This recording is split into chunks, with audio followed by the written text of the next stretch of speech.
Alright, in the previous lecture we talked about the time changer, more specifically the top number. And we were counting up to 4 in every measure. But what were we counting? We don't just count random numbers.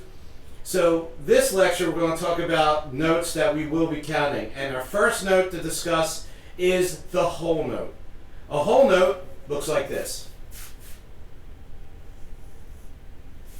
It's simply just a circle. Alright?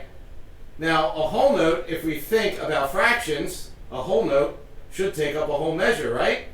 So when we play a whole note, we're going to strike the note, and then we are going to let it ring out. So the duration of the note lasts for 4 counts. Again, we're talking about, are we in 4/4? Yes. So we're going to stay in 4 for a while so that we can just get these concepts under our belt.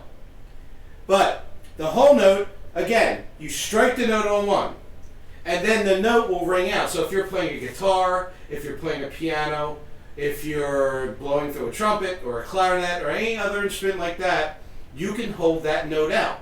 So essentially what will happen is you go 1, 2, 3, 4, and then off before the next note comes in. Okay?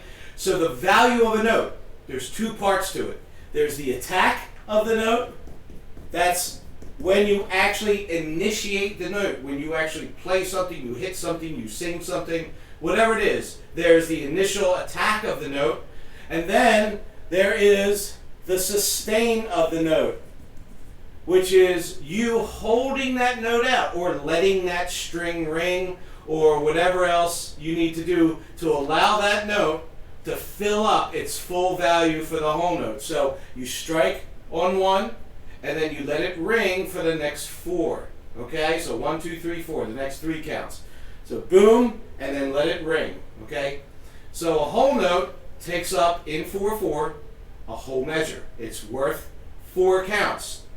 Alright? Even though you only see the note hitting on 1, there's all this space that it occupies after it. This is a very important concept, because note value is not just the note itself, it's the space it occupies after you see the initial note. As we get into other types of notes, this will become more clear. So for the first exercise, you're going to be counting whole notes, all right, as you learn some of the pitch names, which is coming up next. Okay? Good.